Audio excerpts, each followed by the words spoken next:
Le jeune joueur le plus doué au monde. Il deviendra l'un des meilleurs joueurs de cette nouvelle génération. Il est le présent et a aussi un avenir immense devant lui. Tous ces superlatifs ont été énoncés pour évoquer le même joueur, le déjà jeune mais très talentueux et mondialement connu Lamine Yamal, auteur d'une saison exceptionnelle et en lice pour remporter tous les trophées collectifs tout comme individuels. Est-ce que Lamine Yamal peut, à seulement 17 ans, 18 au moment des faits, remporter le prochain Ballon d'Or? Alors, commençons par les stats. Au moment où je m'enregistre, le 22 avril 2025, Lamine Yamal, c'est 46 matchs pour 14 buts et 22 passes décisives. S'il a une finition qui est certes perfectible, on y reviendra plus tard, il a 36 contributions en 46 matchs, ce qui fait de lui très clairement un potentiel candidat au Ballon d'Or. Il a les stats qu'il faut.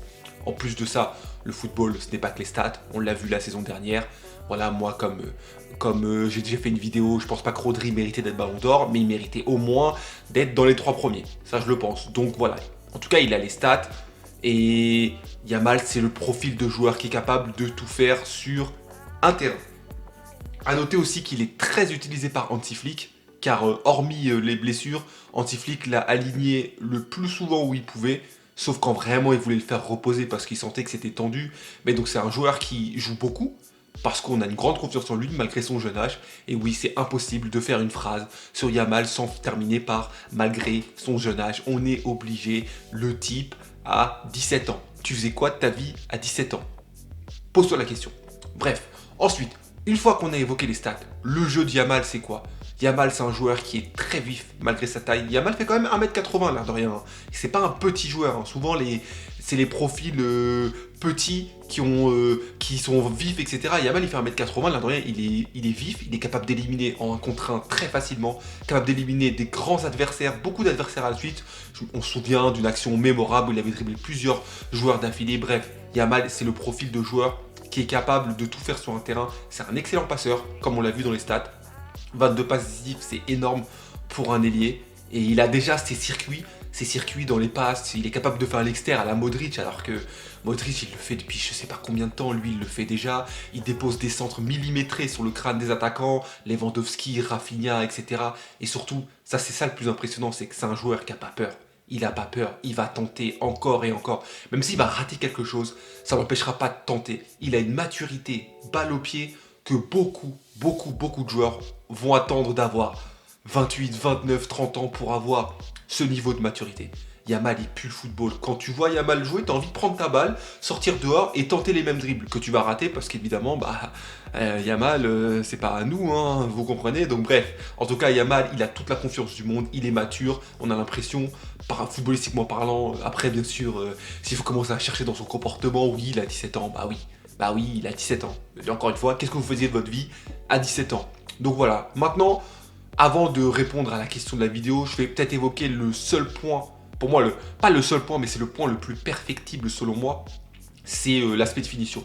Oui, c'est vrai que quand Yamal tire, à l'instant T, on sent que c'est pas encore le plus grand finisseur du siècle. C'est vrai qu'il y a des frappes parfois qui sont pas cadrées, où tu te dis que bon, il force un peu les frappes, etc. Et je vais vous dire un truc, heureusement qu'il a encore des trucs perfectibles. Il fait déjà flipper. Vous imaginez s'il avait déjà la finition, qu'il mettait déjà 40 buts dans la saison, et il lui resterait quoi? Et encore heureux qu'il ait des trucs améliorés. Mais c'est ce point-là qui, pour moi, va faire qu'il, selon moi, il ne sera pas Ballon d'Or cette année.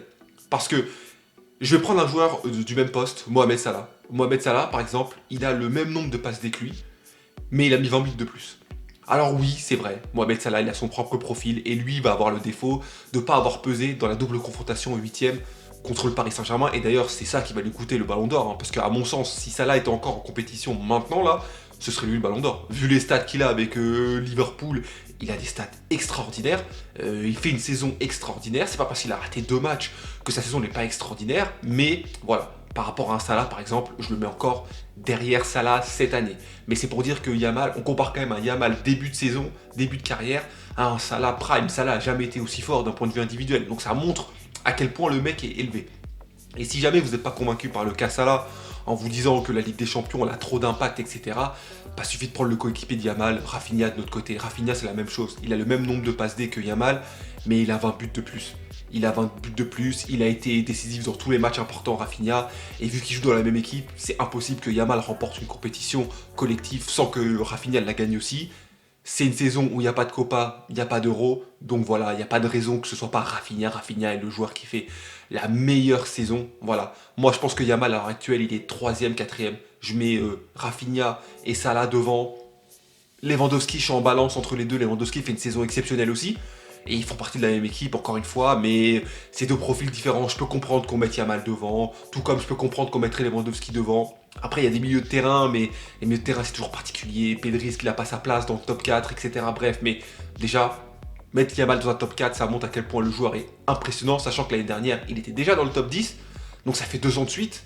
Donc quand même, on parle pas de n'importe qui, et on espère tous, je pense qu'il deviendra un joueur immense, etc.